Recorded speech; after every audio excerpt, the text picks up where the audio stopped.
Hola, bienvenidos y bienvenidas a En el Campo de Juego con Verena Vigurra y Paso Campo. Quedan muy invitadas e invitados a acompañarnos en esta aventura del deporte y de la vida misma. Hola, Bere, ¿cómo estás? Hola también a nuestros auditores. Estamos nuevamente reuniéndonos, encontrándonos aquí en nuestro podcast. Y te devuelvo los saludos como lo estaba haciendo inicialmente. ¿Cómo estás, Bere? Yo muy bien, gracias. Otra vez, bienvenidos a todos a este segundo episodio de nuestro podcast con un nuevo tema, Hoy queremos hablarles de un tema que es muy importante para nosotras, que es el entrenamiento como tal y la psicología del deporte. Y pues nada, estamos aquí en un episodio más. Tal cual. Y para conectar un poquito con el episodio anterior, nos presentábamos la vez pasada. Ambas somos psicólogas especialistas en deporte, trabajamos en el alto rendimiento deportivo, principalmente en el fútbol profesional. Ese es un poco nuestro background profesional. Si quieren saber más de nosotros, más detalles, fue nuestro primer encuentro. Y ya en el episodio anterior tocábamos algunos temas y anunciábamos que íbamos a estar hablando de otros. Este podcast promueve la salud mental en el deporte, pero también en la población en general. Este podcast cree en el rendimiento humano, o en este podcast las personas que participamos creemos en el rendimiento humano, y ahí hacíamos una distinción también, porque queremos construir narrativas nuevas en torno al alto rendimiento, que sea mucho más amable, más compasivo, basado en evidencia, basado en la ciencia, que nos muestra en que la persona, que son cada uno de los deportistas, tiene un lugar relevante. Y también eso nos permite desde la cancha, desde el campo de juego, llegar también a las personas que nos escuchan y verlos, considerarlos también como las personas que son, y que también están en un campo de juego intentando ser muy buenos, rendir en diferentes áreas de la vida, sea personales, en nuestras relaciones más significativas, quizás en el ambiente de trabajo, en el área en el que sea. Buscamos este rendimiento humano, nos sentimos todos en el campo de juego, metafóricamente de alguna forma. Entonces ya conectamos con estos temas en el primer episodio, y desde aquí nos lanzamos en nuestro segundo tema que anunciaba ya la Vere. Exactamente, y empezamos hoy con, primero queremos platicarles un poco, tanto Paz como yo, qué es lo que hace un psicólogo del deporte, a qué nos dedicamos, porque esta rama es nueva, o sea, nueva dentro de la psicología, es una de las ramas más nuevas que hay, o especialidades, la psicología del deporte. Me parece que ya en la mayoría de los países hay, no estoy bien informada, pero sí creo o creemos que es una rama totalmente nueva. Entonces queremos platicarles hoy un poco de qué es lo que hace un psicólogo del deporte, cómo trabajamos. Paz nos va a explicar un poco cómo es que ella trabaja, cómo yo trabajo, les explicaré después. Entonces, Paz, cuéntanos un poquito tú cómo trabajas y qué para ti hace un psicólogo del deporte. Uh-huh. Y conectando con lo que tú decías, tampoco tengo idea cuál es, así como la estadística de en qué países y cuántos, en qué año empezó. Si cuando nos enseñan en la universidad hablan de aquel congreso en Roma ya ni me acuerdo qué año realmente, 62 creo, algo así, donde fue el primer encuentro de psicólogos del deporte.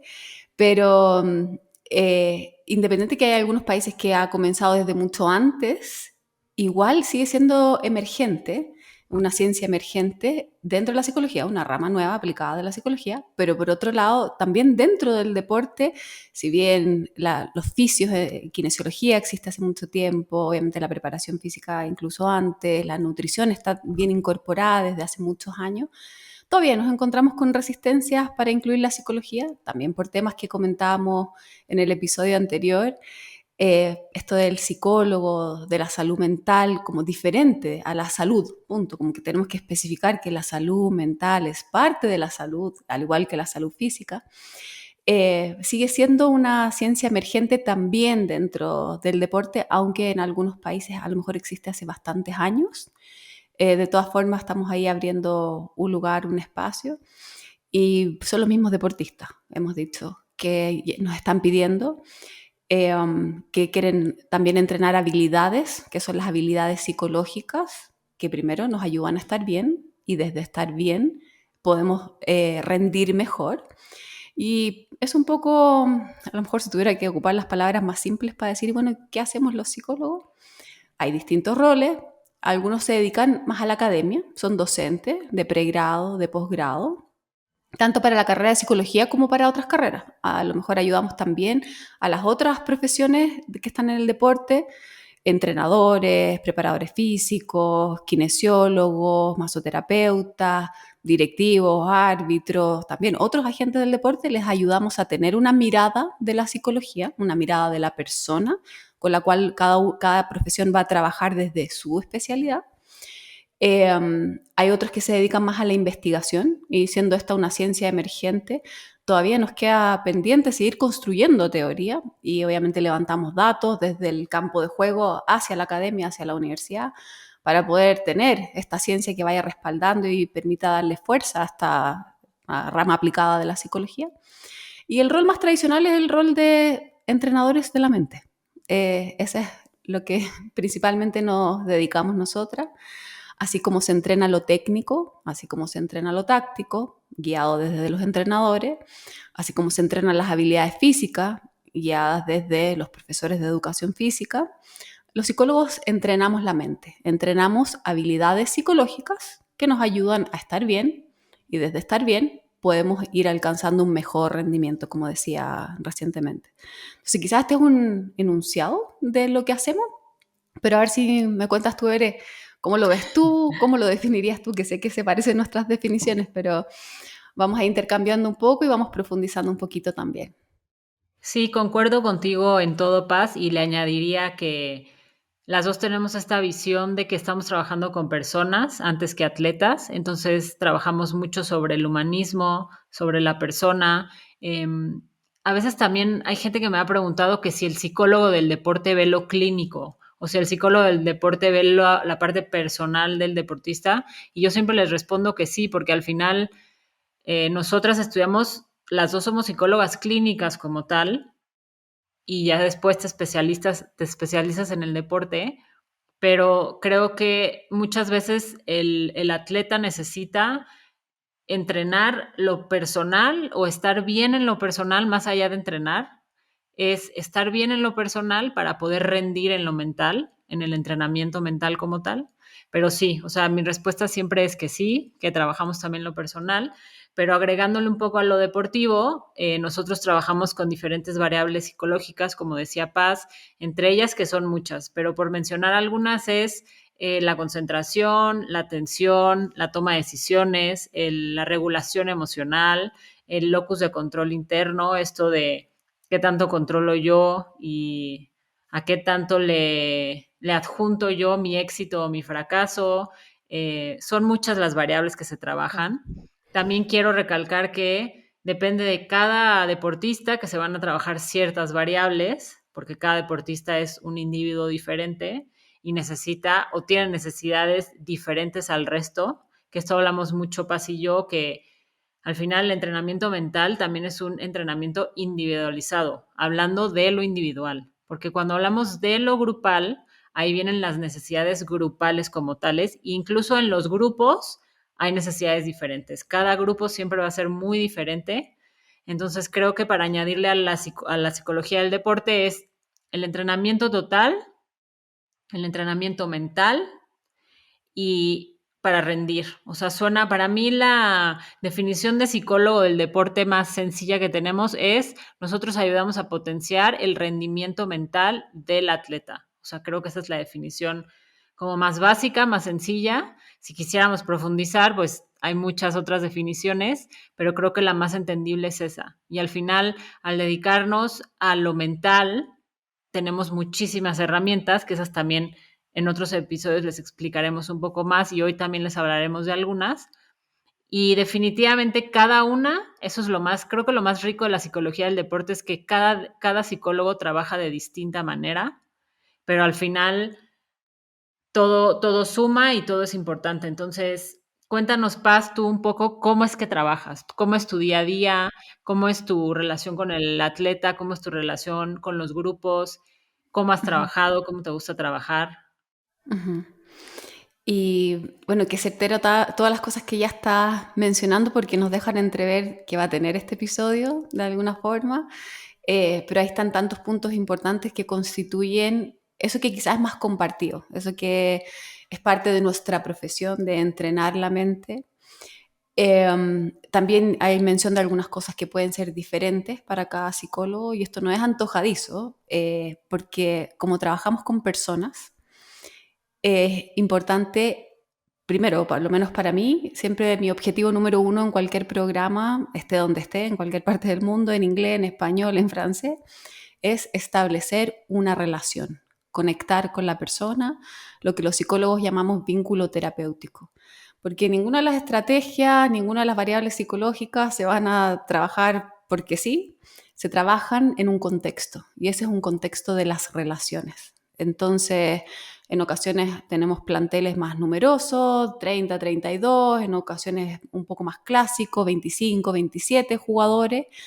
Y por lo menos desde mi forma de trabajar, yo no lo hago de forma forzada, no están obligados a trabajar, saben que es una opción.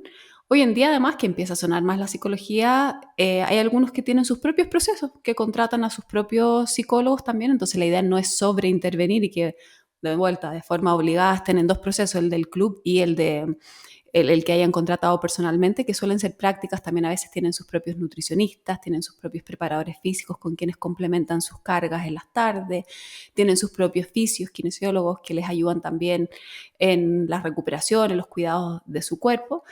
Se han incorporado también los psicólogos de forma privada, particular. Entonces, si bien puedo tener un plantel a lo mejor de 25 jugadores para decir, intento establecer un vínculo terapéutico con cada uno de ellos, es este primer conectar, es plantear un encuadre, es decir, así son las reglas del juego, vamos a hacer el rayado de cancha para decir cómo funcionamos, y eso básicamente respecto a nuestro código de ética, y es parte también de los acuerdos que yo, a lo menos, la forma en que yo trabajo, independiente del club en el que esté, sí mantengo el acuerdo de confidencialidad. Eso significa que independiente que yo esté contratada para un club de fútbol, la información que se maneja no se le entrega al club de fútbol, sino que en mi caso solamente yo tengo el manejo de esa información. La posibilidad de que ellos tengan un psicólogo con quien contar, una psicóloga en este caso, tiene que ver con un proceso de ellos, planteado en la persona y en el deportista, como decía la Bere. En mi caso, ese encuadre también tiene de, obviamente, fomentar confianza, fomentar honestidad, que sea un espacio que se sienta seguro para cada uno de los jugadores de fútbol, que puedan ser sí mismos, que no tengan que actuar. Yo no hago la citación del fin de semana, yo no estoy para decirles cómo te perdiste ese gol o cómo pegó en el palo o algo así, para nada, no estoy para enjuiciar. Mis juicios son despejados en el momento que estoy trabajando con ellos. Entonces sí se promueve esta confianza, seguridad y también honestidad, que de nuevo no es obligado, puede ser que a veces no conectemos, eso puede pasar también, como en cualquier contexto de psicólogo, que a veces uno va y dice, no me gustó, no me late y eso también está bien. Entonces en ocasiones, si eso ocurre, estoy ahí para decir, mira, tenemos estos 2 o 3 profesionales por fuera que podemos sugerirte si quieres iniciar un proceso por tu lado. Entonces eso es parte como del paso 1, el conectar. Que sin eso, porque quizás todas estas técnicas que vamos a mencionar, las estrategias que ocupamos, a lo mejor también las encontramos en un video de YouTube, pero no es la técnica la que transforma, es las relaciones las que transforman. Es en base contenedor de amor, de cuidados, de ética, de profesionalismo, la que genera la posibilidad de, con la excusa de hacer algunas estrategias, permitir a las personas bajar barreras, despojarse de aquello que ya no sirve, cambiar creencias, gestionar emociones, incluir el cuerpo en la experiencia y darse el permiso de ser uno mismo, que es lo que decíamos en el episodio anterior, y en esa versión más auténtica, más real, conectar con ese potencial que estamos desarrollando. Entonces, sí o sí parte con conectar, tiene del código de ética. En mi caso en particular, independiente que soy psicóloga de formación, lo que yo sí planteo que si vamos a necesitar otro profesional o si, como yo les pido honestidad, también prometo honestidad en este intercambio. Digo, si yo creo que yo no tengo alguna habilidad, alguna competencia para ayudarte, o si creo que no soy yo la persona que en estos momentos sea la más indicada para ayudarte, también te lo voy a plantear, y eso significa que en ocasiones puedo decir, bueno, quizás es otro profesional el que se va a hacer cargo de este proceso. Entonces, desde mi punto de vista, yo sí abordo a la persona que es el deportista. Sin embargo, si identifico síntomas o incluso diagnósticos clínicos, los derivo y trabajo en conjunto con un psicólogo clínico para poder diferenciar un poco los roles.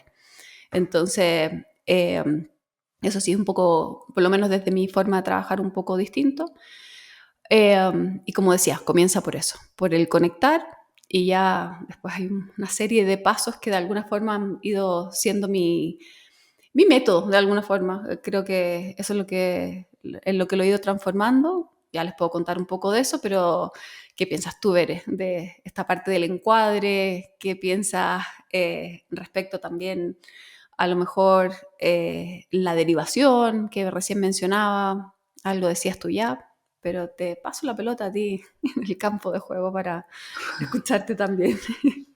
Sí, coincido contigo en todo. Yo también respeto muchísimo desde que empecé la carrera, entendí lo del código ético, que creo que es lo más importante que podemos tener los psicólogos, porque la confianza entre paciente psicólogo, entre atleta psicólogo, se puede romper en un 2x3, y la verdad es que es complicada regenerar esa confianza. Entonces yo también siempre parto desde hacer esa conexión, ese vínculo.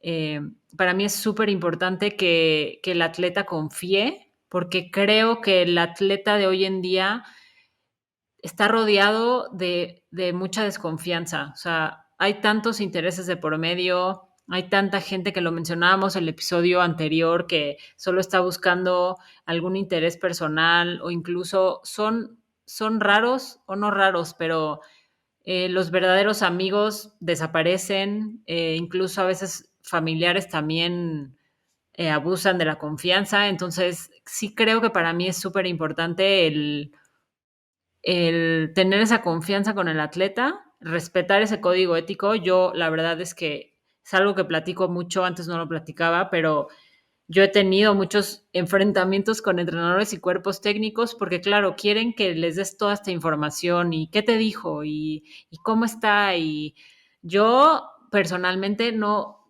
cuento nada, o sea, nada, nada. Siempre lo he dicho, incluso lo digo en consulta externa, o sea, en consulta que tengo, mi consulta privada, y creo que esto es algo que el psicólogo hace. A menos que tu vida esté en peligro, o sea, estés en riesgo, entonces ahí sí ya interviene un tercero. Pero si no es así, yo no tengo por qué dar información.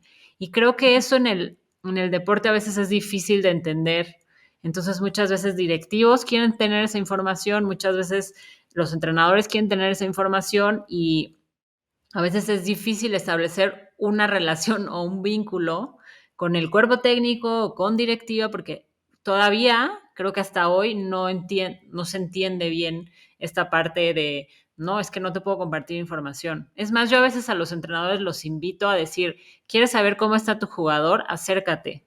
Acércate tú y pregúntale cómo está tu familia, cómo está tu hijo. Oye, eh, supe por medio, porque claro, también entre jugadores hablan y los entrenadores escuchan, y incluso yo he visto casos de jugadores que generan un vínculo tan bonito con el entrenador, que el entrenador pasa a ser, no quiero decir psicólogo, pero sí pasa a ser una figura tan importante que confían completamente en el entrenador. Entonces, también invito a los entrenadores, cuerpos técnicos, incluso directivos, a que no tengan miedo de generar vínculos. O sea, Ujú. generen vínculos. Es algo muy lindo. Yo he aprendido a lo largo de mi carrera que cuando tú generas un vínculo, la gente se abre.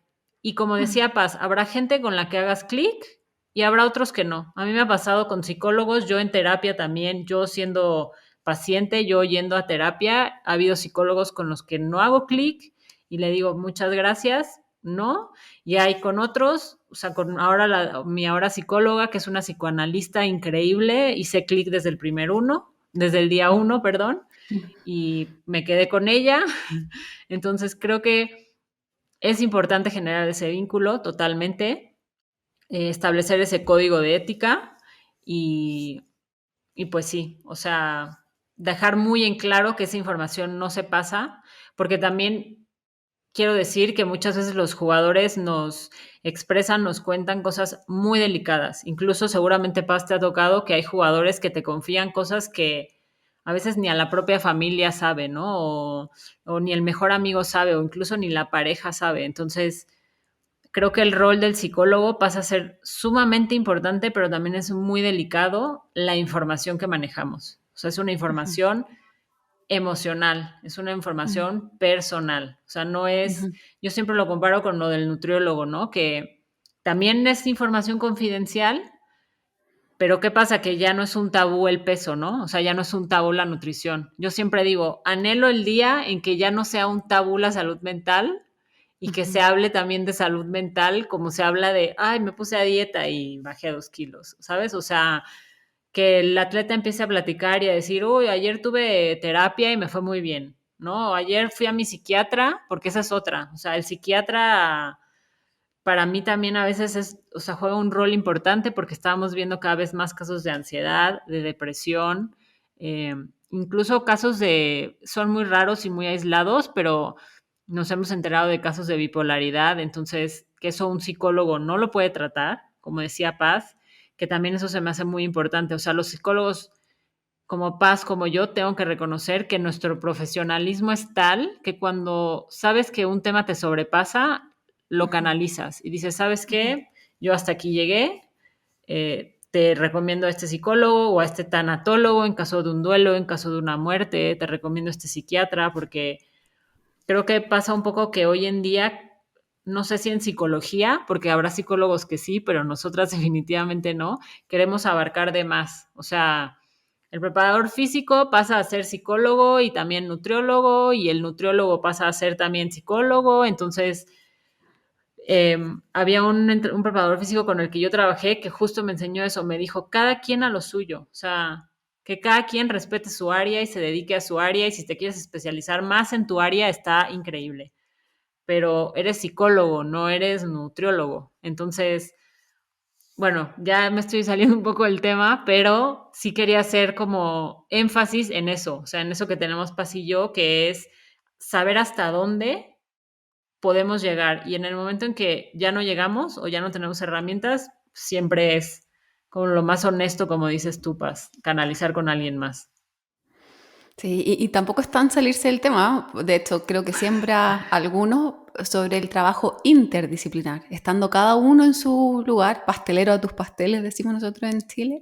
¿Cómo ocupamos ese diálogo interdisciplinar para en conjunto, preparador físico con psicólogo, psicólogo con nutricionista, ir pudiendo abordar de una mirada más global, más holística, problemáticas que son complejas? Wicked problems es la forma en cómo se plantea Ujú. estos problemas porque muchas veces no tienen solución, no tienen una única solución. Y en nuestro caso, nuestro eh, protagonista es una persona que puede estar todos los días diferente. O sea, ya el hecho que nuestra problemática está dentro de un escenario cambiante a diario o en un mismo día, ya nos presenta una complejidad en los problemas, entonces sí o sí hablar de interdisciplina, o a lo menos mencionarla en este episodio, es importante y la dejamos sembrar para una próxima ocasión y ahí profundizar un poquito más del tema. Pero sí comenzamos, volviendo más hacia nuestro ámbito de la disciplina de la psicología del deporte, con un encuadre. Todo lo que dice la Vere también es muy certero. Este encuadre plantea también dentro del código de ética que podemos romper la confidencialidad solamente cuando uno de nuestros deportistas está en peligro su vida o está poniendo en peligro a otra persona. Es parte de ese encuadre también. Y tiene algo bien diferente que en la psicología más tradicional clínica, quizás yo tengo mi oficina, mi despacho, donde viene mi deportista a las 3 de la tarde, a las 4 se va, a las 4 llega otro, a las 5 se va y así. Pero cuando estamos participando en un club de fútbol, nuestro encuadre es un encuadre extendido. Va acompañado en el bus, en el aeropuerto, en el avión, en el hotel de concentración, en el desayuno, en la comida, en la cena, en la merienda, a la orilla del campo de juego, como el encuadre es extendido a otros contextos. Entonces muchas veces uno está 24 horas en rol de psicólogo que tiene sus distinciones, por supuesto, porque también somos personas. Eh, Sin embargo, tiene para mí una dificultad distinta cuando también tengo mi consulta personal. Entonces, cuando vienen, y bueno, yo los tuve 1 hora a la semana y ya se fueron, es un poco distinto cuando uno está en un club de fútbol y en todos esos horarios de cosas que van ocurriendo. Sí, totalmente. Sí, bueno, venimos de un fin de semana de bastantes partidos, entonces hemos estado sube de avión, baja de avión, dale bus y sí, camión, como dicen acá, el camión y eso. Mencionaba la Bere también que anhela ese día en que a lo mejor la salud mental se hable de forma más libre, como ya hablamos de nuestra ingesta de carbohidratos, proteínas, frutas y verduras. Y sí hay varios ejemplos que quizás a lo mejor los podríamos ir compartiendo respecto a algunos deportistas que hablan un poco más abierto de, sí, voy a buscar ayuda psicológica, así que ahí podemos complementar quizás también con un poco de ese material. Y otra cosa que me encantó que dijiste, la invitación a los otros profesionales a generar vínculos, porque, y esto lo pregunto más a modo de interrogante, así como de indagar, ¿no es el fútbol acaso un juego de relaciones? Y queremos creer que son 90 minutos pateando un balón, pero cada vez que pateo no estoy solo, estoy con otros. Al que le doy pase es una otra persona con quien interactúa, hay una interacción entre dos, hay un intercambio que es una relación. Y ya lo mencionaba la vez pasada, pero en esta industria altamente emocional e impredecible, donde los activos principales, para ponerle una connotación comercial, es una persona, ¿no será que todos tenemos que ser expertos en relaciones de alguna forma? Cada uno desde su lugar, cada uno desde su disciplina, en diálogo interdisciplinario con otros, pero quizás a lo mejor ser expertos en relaciones. Y también ahí hay otras declaraciones muy lindas, lindas porque incluso han impactado lo vital. Algunos jugadores que han declarado cómo ciertos entrenadores han jugado una figura quizás un poco, o sea, definitivamente mucho más humana, a veces en ponerle nombres más paterna, pero hay jugadores que atribuyen a estoy vivo porque este entrenador me ayudó a verme de esta manera, a guiarme en torno a mis necesidades psicológicas básicas también y me reconoció como persona. Entonces ahí también tenemos algunos ejemplos para comentar eventualmente. Sí. Eh, Desde ahí, ¿qué seguimos? Hacemos el encuadre y en tu caso, Bere, ¿cómo continúas tu trabajo? Pues hago este encuadre o estas primeras sesiones y partiendo de ahí veo la necesidad individual de cada jugador y armo un programa. Claro, armo un programa, siempre intento hacerlo como de un mes, pero el fútbol es tan lindo, es lo que digo, que es tan cambiante, o sea, un resultado, porque al final, al menos en primera división, ya también en fuerzas básicas se está viendo mucho este fenómeno, el fútbol es resultadista, ¿no? Y entonces, si me fue bien el fin de semana, entonces mi estado de ánimo es bueno. Pero si me fue mal, entonces tal vez mi estado de ánimo no es tan bueno o va cambiando. Que también, ojo, hay jugadores o atletas que a mí me han tocado que independientemente del resultado logran tener ese equilibrio emocional, o sea, que son maduros, pero hay otros que de plano les pega mucho el resultado y he aprendido que eso es lo más lindo del fútbol, que cada jugador es tan diferente y habrá que abordar al que le pega el haber perdido, incluso que lloran, que gritan, que se desesperan, que se frustran y habrá los que perdimos, hacen su reflexión y al día siguiente pareciera que están como si nada, cada quien asimila el resultado de diferente manera, así lo veo yo. Entonces, dependiendo de la necesidad de cada jugador, es que voy armando un programa. Me gusta mucho darles herramientas, dejarles algo en cada sesión. Cuando son grupales, normalmente trabajo o me gusta mucho a mí trabajar de la mano del entrenador, sobre todo, más allá del cuerpo técnico, que también el cuerpo técnico es sumamente importante, pero yo personalmente siempre me he acercado más al entrenador y volviendo un poco a lo de los vínculos, también creo que es importante escuchar la necesidad que tiene el entrenador.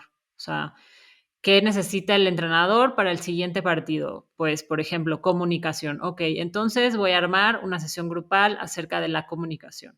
o tal vez intercambiamos opiniones y llegamos a un punto. O a veces también incluso pasa que el entrenador no vio algo, porque esa es otra. A veces los psicólogos estando en el campo de juego, pero fuera de la cancha, vemos muchas cosas y observamos, porque claro, el entrenador, su cuerpo técnico están dentro del campo de juego y ven otras cosas. Y el psicólogo está fuera del campo del juego, entonces siempre digo que es muy interesante escuchar la opinión del entrenador incluso de un entrenamiento y la opinión de nosotros. A veces vemos cosas distintas y a veces coincidimos, entonces yo lo que hago muchas veces es trabajar de la mano con el entrenador, o sea, eso lo he aprendido porque al final creo que el entrenador es el capitán del barco, ¿no? Entonces, también si el capitán del barco no está de acuerdo con algo, puede que ese barco empiece como a tambalearse y entonces también es muy rico trabajar con los entrenadores, que esa es otra. Hay psicólogos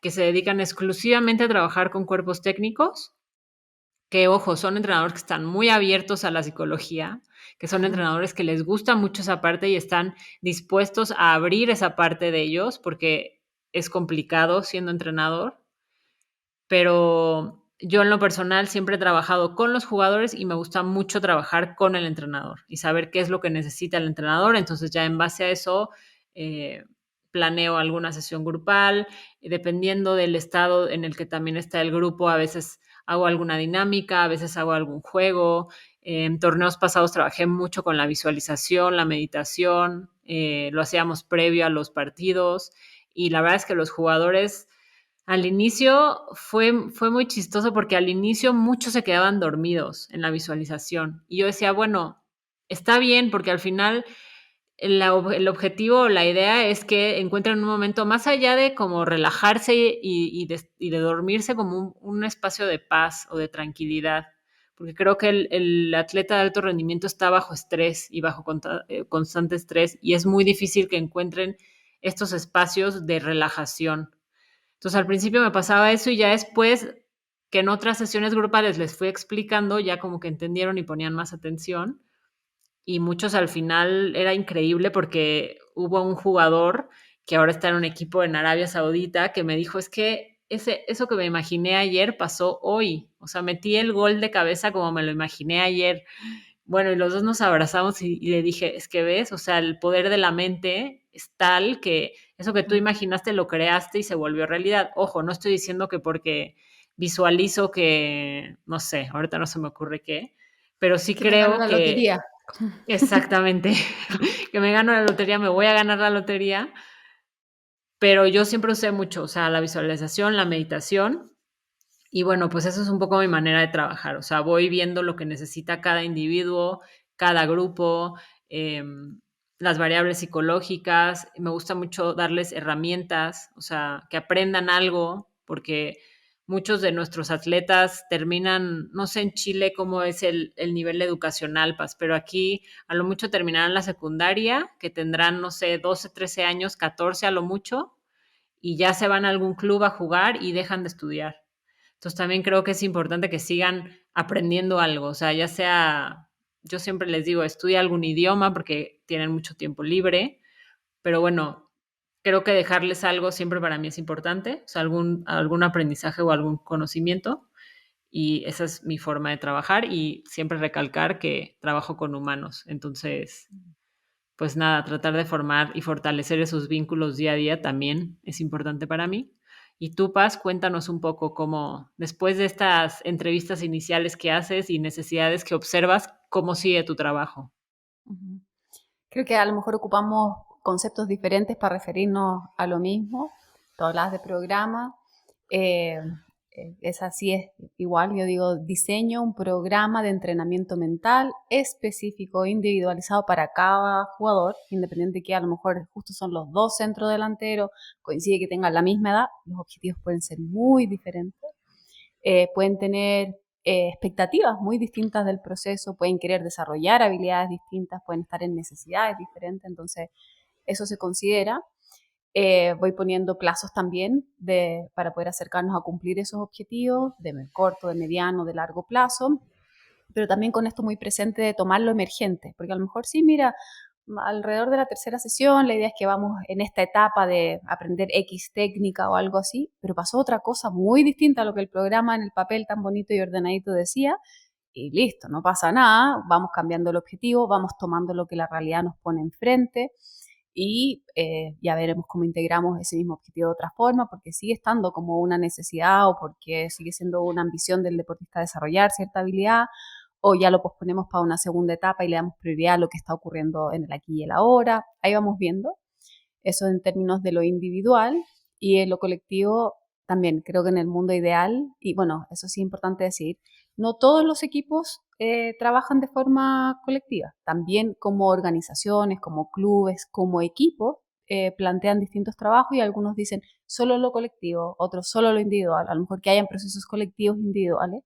Para mí ese es el ideal, obviamente, el que tiene de individual y de colectivo, de trabajo en el equipo. No, no todos son así, obviamente, pero cuando sigue ahí de lo colectivo, que es mi fascinación a todo esto, siento que la vida en grupo, el trabajo en comunidad es tan potenciador, ese conectar de forma protegida tiene también un poder mágico, siento. Pero también cuando se trata de el trabajo colectivo, me encanta que esté el entrenador, está ultra invitado y también en muchas ocasiones sí me ha pasado que entrenadores que están dispuestos a la vulnerabilidad y ponerse ahí también con esos nervios que implica en, bueno, aquí voy a revelar cosas de mí que no necesariamente son la indicación en la tarea 3 del entrenamiento de esta mañana, y se dan a conocer y facilita las conexiones, y eso en verdad es alucinante para mí. Pero también ocurre que hay entrenadores que no les gusta participar y no, anda tú a eso, velo tú. Y estoy planteando esto porque también nos escuchan psicólogos, recibimos bastante feedback de nuestro primer episodio de algunos psicólogos y a veces puede sonar como una realidad muy ideal, así como, sí, mira, trabajamos lo colectivo, lo individual, está presente el entrenador, como que todo el mundo estuviera abierto a trabajar y no. Hay equipos que tienen sus ritmos y no trabajan todos los jugadores, solamente algunos pocos hacen proceso individual y uno está más sobre los seguimientos o la urgencia de alguno de lo que va ocurriendo. Hay otros equipos en donde solo se hace lo colectivo y lo individual cada uno verá por su lado. Esto también responde a presupuestos, a ideologías, a filosofías de los clubes de fútbol. Como, mira, sí, puedo tener un psicólogo de lunes a domingo, o a lo mejor sí puedo traer a uno una vez a la semana. Por supuesto que no le puede hacer entrenamiento mental individual a 25 jugadores, si es que ese es el caso. Entonces, esas diferencias individuales de las características de la organización hasta la persona misma son muy, muy importantes. Y la Bere ya mencionaba algunas variables psicológicas que entrenamos desde lo individual.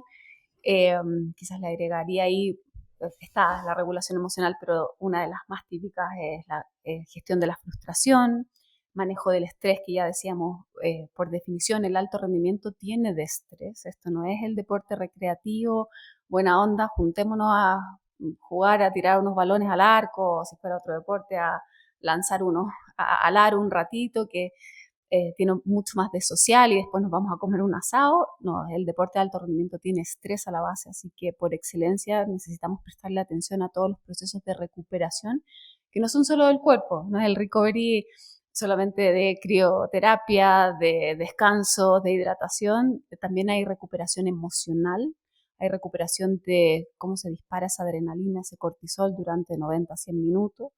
Ese recovery psicológico lo hacemos los psicólogos también. Así que esos quizás los quería destacar dentro de algunas de las variables psicológicas que a lo mejor estaríamos un episodio completo haciendo ping-pong entre autoconfianza, inteligencia táctica, eh, no sé, estaríamos eternamente diciéndonos variables psicológicas. Pero dentro de las colectivas que quería agregar, además de poner en relevancia la gestión de las relaciones, la gestión de personas dentro de un equipo de fútbol, eh, quizás todos estos temas que tienen que ver con comunicación, con liderazgo, con cohesión, que de fondo lo que tiene es relaciones efectivas, de establecimiento de límites sano, de también eso que es como identidad grupal, que ya nos invita a mirar cuál es nuestro propósito colectivo, eso que es más grande que uno mismo, ¿por qué estamos acá? Como a lo mejor yo individualmente estoy acá porque quiero desarrollar mi capacidad de, no sé, convivir con otros, para decir algo, pero a lo mejor el otro está porque necesita el dinero y sabe que va a recibir un buen salario a final de mes. Hay otro porque quiere sentirse suficientemente bueno y mostrarse a su familia, a su padre, como, viste, fui quien tú esperabas que yo fuera. O sea, las razones por las cuales cada uno está ahí pueden ser muy particulares, pero conectan en algún lugar. Entonces, dentro del trabajo colectivo, también la identificación y desarrollo de propósito es un ámbito muy, muy interesante y para mi gusto lindo además de trabajar, junto con algunas de las otras variables que mencionaba también ahí en el camino.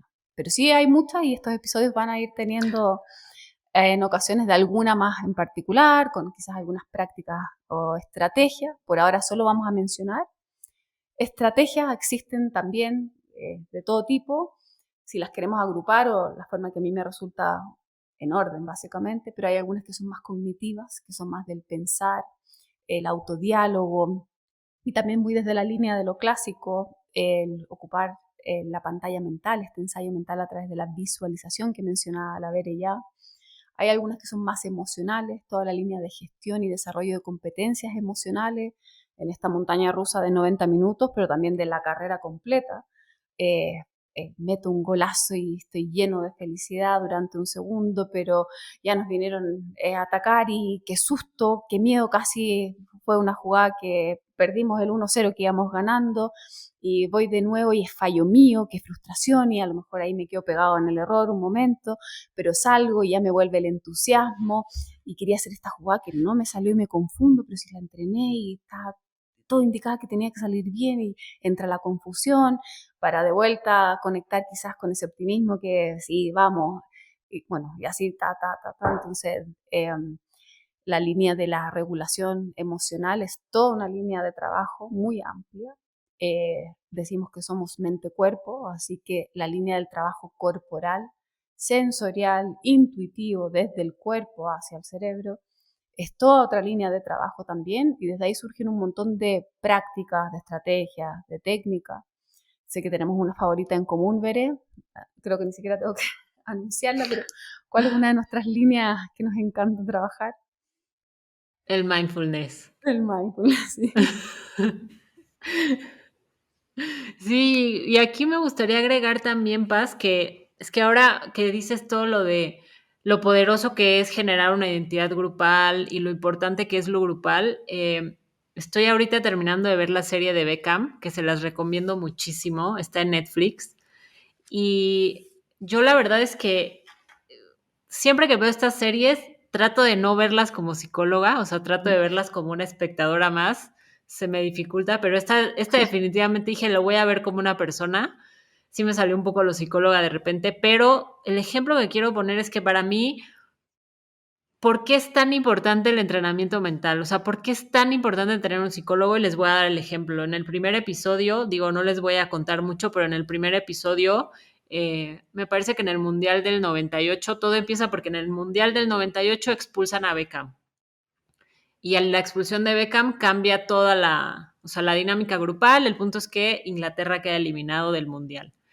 Pasaron 4 años. O sea, yo cuando digo les exigimos tanto, David Beckham tenía 23 años cuando vivió eso. A los 23 años yo me acuerdo cuando tenía 23 años y creo que no hubiera tenido la madurez mental para soportar lo que se le venía encima.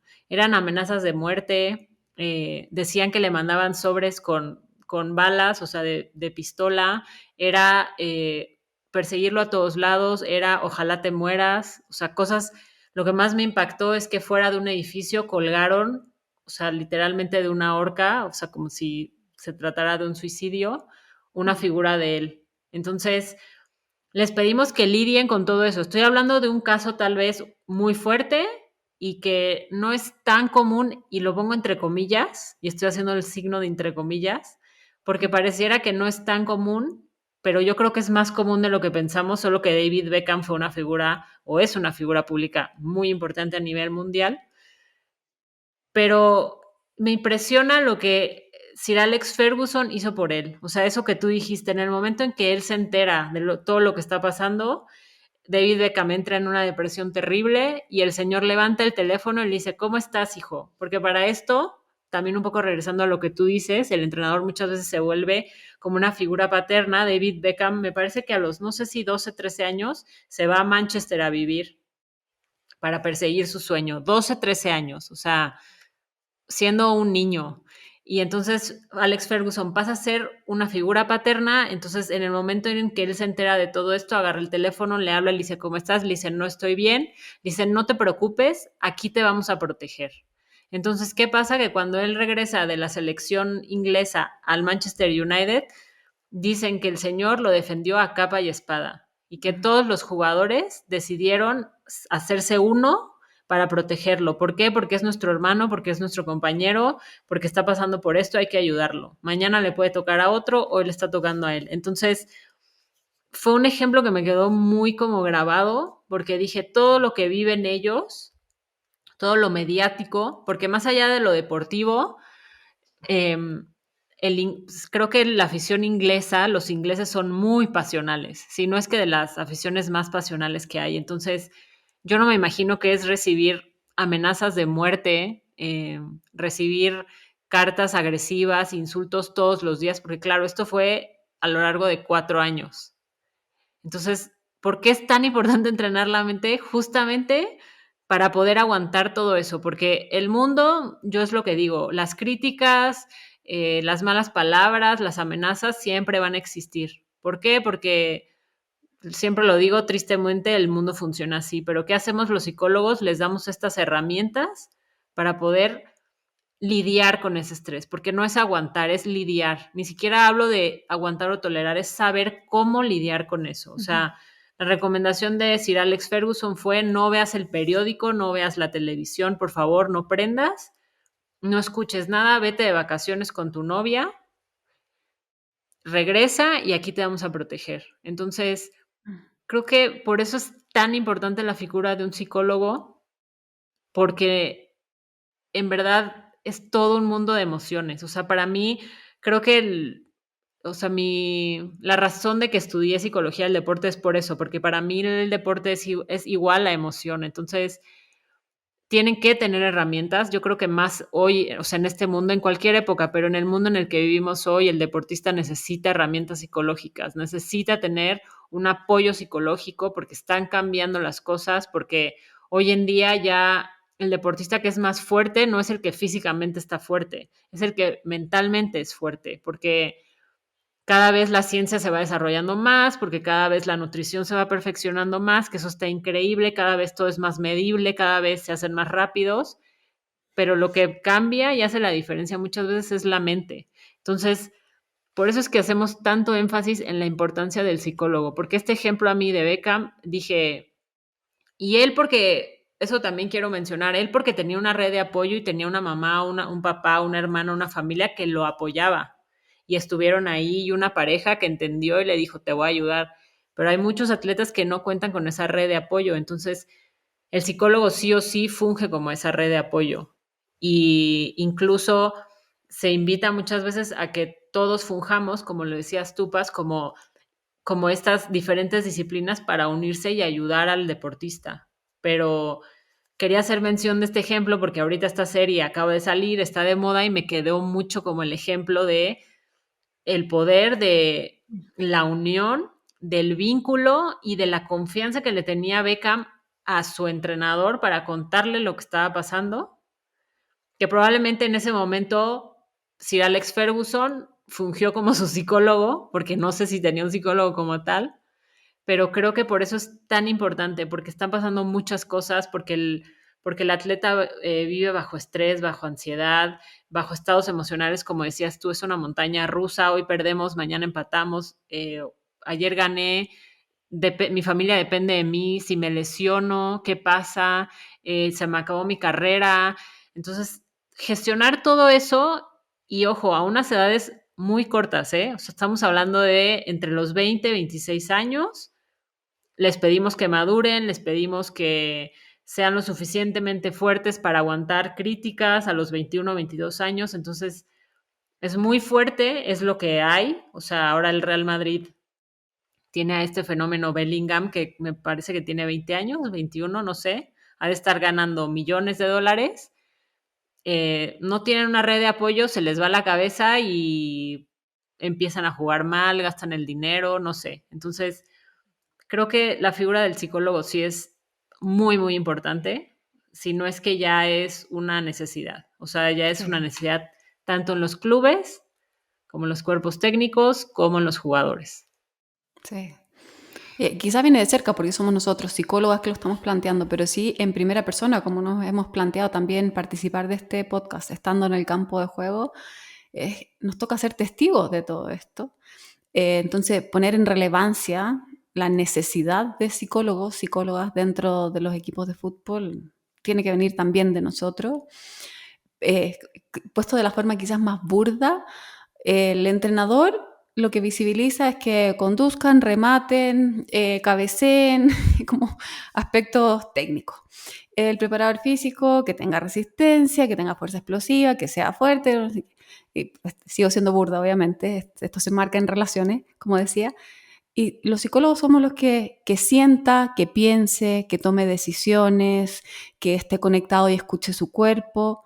O sea, somos el espacio primario para validar a la persona que es el jugador de fútbol. No lo que hace, sino quién es. Y ese es un derecho y esa es una necesidad básica psicológica. Entonces, y eso puesto desde lo más burdo, es importante que haya un psicólogo para que visibilice como personas, como humanos, a los atletas, a los jugadores que están rindiendo de lunes a domingo y en las dificultades y los contextos que recién mencionaba la Bere. Eso tiene un impacto igual en los procesos de rendimiento. Si yo tengo mejores herramientas, no solamente técnico, táctica, física, sino también de toma de decisiones, de gestión emocional, de autoconfianza, de atención, concentración, de saber encontrar ese espacio específico entre estar tenso y estar relajado, de saber cómo activarme, de saber bajarme cuando estoy sobreactivada, bla, bla, bla, como decíamos, muchas variables psicológicas que son todas entrenables, por lo demás, me hago un deportista con mejores recursos. Con mejores recursos, con mejores herramientas, tengo un impacto en los resultados. Lo clásico es como, mira, se perdió un penal el fin de semana, por decirlo, el domingo. El lunes ahí está pateando penales. Pero el jugador no sabe patear penales, no tiene la fuerza para patear penales, no conoce la biomecánica para patear. Sí sabe. Eso lo sabe desde las fuerzas básicas, canteras, divisiones menores y todos los nombres que se ocupan en el mundo para hablar de la formación. Él algo le pasó, algo le ocurrió y lo que relatan los jugadores: se me achicó el arco, fue como que la pierna no me respondió, dudé justo antes de patear.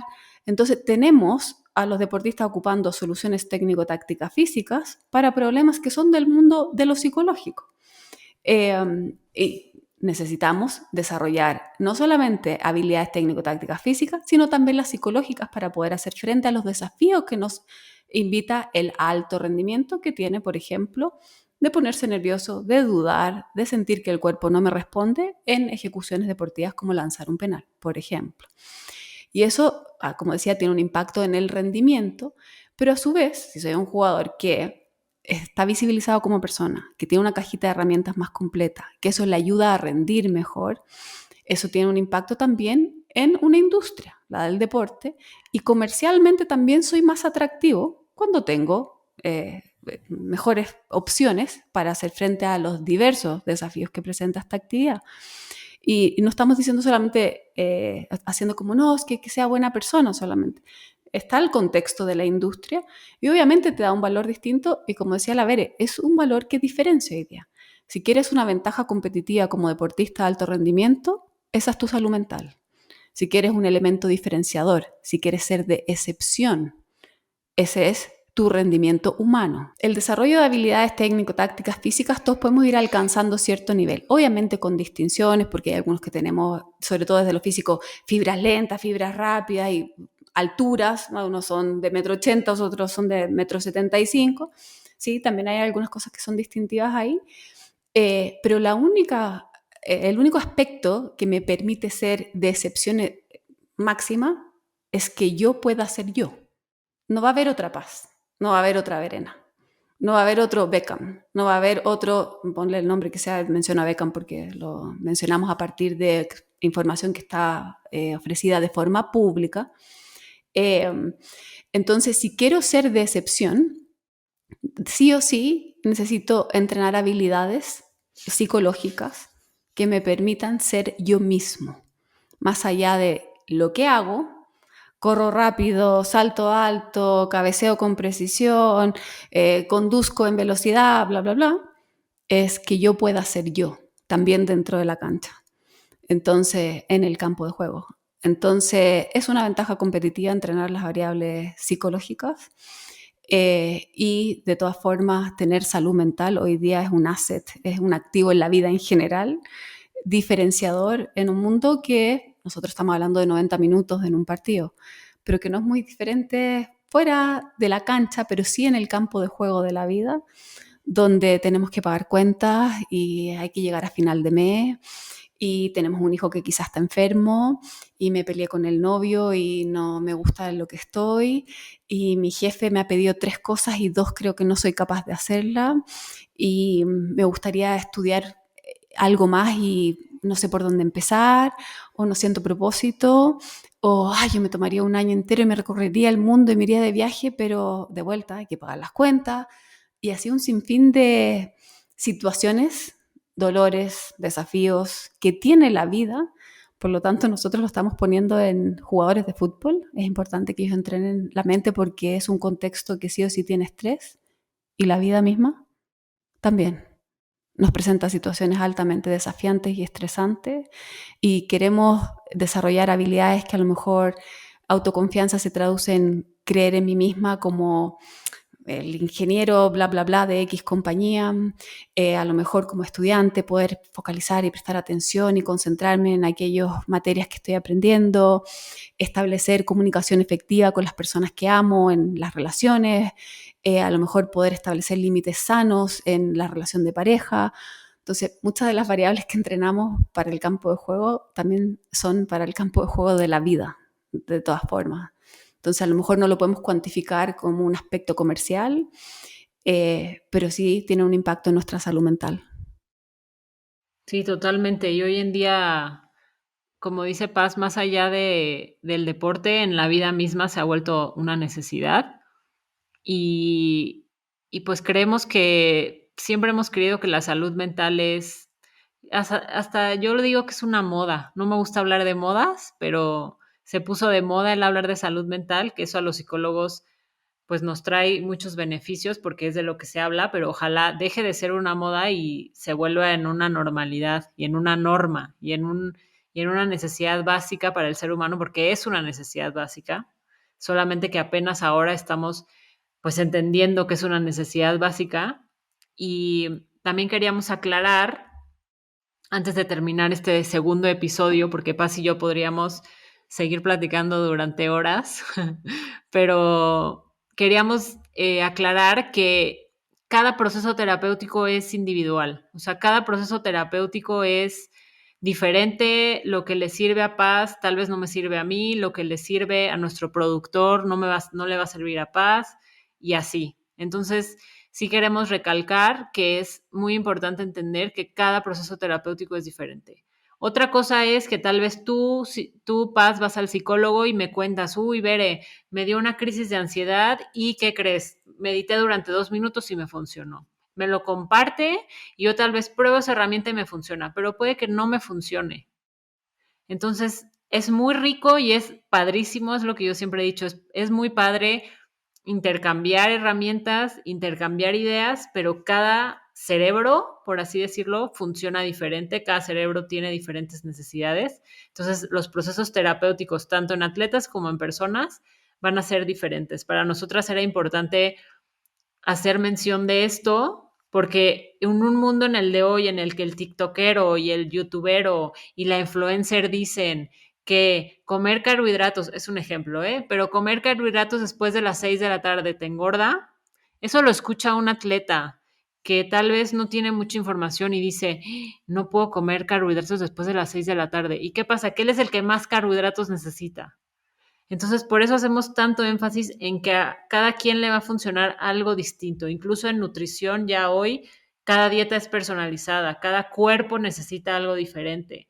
Que sí, que hay estándares, que eso lo he aprendido con el nutriólogo del club, que claro que hay como unos estándares, y hay unas medidas, y hay dietas como muy amplias o generales que se aplican, pero dependiendo de cada individuo es la cantidad, por ejemplo. O sea, yo te puedo dar, o sea, Paz y yo podemos cenar lo mismo, pero tal vez Paz necesita, estoy hablando de ejemplos de nutrición, pero voy a hablar de un ejemplo mental. Tal vez a Paz le funcionan 5 minutos de meditación y yo necesito 15 minutos de meditación, ¿no? Tal vez Paz necesita salir a caminar 20 minutos para despejar la mente y yo necesito solamente 5 minutos para despejar mi mente. Entonces, creo que a través de estos procesos terapéuticos también es un autodescubrimiento que vamos haciendo cada uno de qué es lo que me funciona, qué es lo que no me funciona.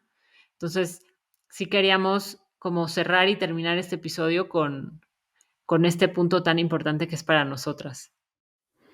Y creo que lo mencionamos en el episodio anterior, nadie es más experto que uno mismo, que uno, o sea, de uno que uno mismo. O sea, no hay más experta de Paz que Paz, no hay más experta de Bere que Bere. Entonces, independiente que estamos transmitiendo una información, la invitación sigue siendo a escuchar en apertura, en lo que me haga sentido, me resuena. Me gusta, está bien, puedo estudiarlo, puedo buscar más información, puedo comentar, puedo preguntar. Si alguien dice, no, esto conmigo no tiene nada que ver, también está bien. No hay recetas únicas, incluso estos programas de entrenamiento mental de los que hablamos no son una receta, no es como voy a imprimir el de delanteros nacidos el año 2004. No existe tal cosa, no hay recetas, cambiamos, evolucionamos, necesitamos cosas diferentes, entonces atender la individualidad es importante. Y así como partíamos también planteando un encuadre para nuestras sesiones, para nuestro trabajo en nuestros equipos, también de alguna forma decirle a los auditores que se escuchen a sí mismos, que algunas cosas resuenan, algunas no, es parte del encuadre con los auditores para promover esta responsabilidad personal que hemos dicho y a su vez también plantear nuestros cuidados como terapeuta, es decir, que tiene límites, que lo que estamos comentando, compartiendo no es tratamiento, no sustituye sus terapias y que pedir ayuda es importante, que activen sus redes de apoyo es importante, que si sienten que están en una emergencia psicológica, activar o llamar a las líneas de crisis de cada país también es importante. Entonces, como parte quizás también de este encuadre, pero relevando la persona que cada uno es para este permiso de la individualidad, de la autenticidad y de poder ser uno mismo, es recordar también la responsabilidad personal dentro de entrenar la mente, sea como jugadores, sea como personas en la vida más tradicional, pero sí ir desarrollando habilidades emocionales, cognitivas, corporales, psicológicas en general, para hacer mejor frente a los desafíos que nos presenta la vida. Y pues con esto cerramos nuestro capítulo de hoy. Yo como siempre muy agradecida contigo, Paz, con Ray, nuestro productor, que siempre nos está salvando ahí de todo. Y pues gracias a ustedes que nos escuchan, gracias a los que nos dieron retroalimentación y feedback del episodio 1, fue muy enriquecedor y seguimos recibiendo mucho feedback, mucha retroalimentación. Si les gustó este capítulo, por favor, compártanlo con amigos, amigas, pareja, familia y pues bueno, muchas gracias a todos los que nos escucharon hoy y nos abrieron las puertas de su corazón para escucharnos en un episodio más. Ya nos veremos en una próxima ocasión. Acuérdense de suscribirse a nuestro canal de YouTube en el campo de juego y también en nuestras redes sociales @en el campo de juego, donde vamos de a poquitos compartiéndoles entre episodios algunos de nuestros clips, algunas noticias que son importantes para nosotras también. Así que hasta el próximo episodio. Nos vemos. Esperamos que este episodio te haya hecho sentido y que conecte contigo en algún aspecto de tu vida. Nos vemos en un próximo episodio en el campo de juego.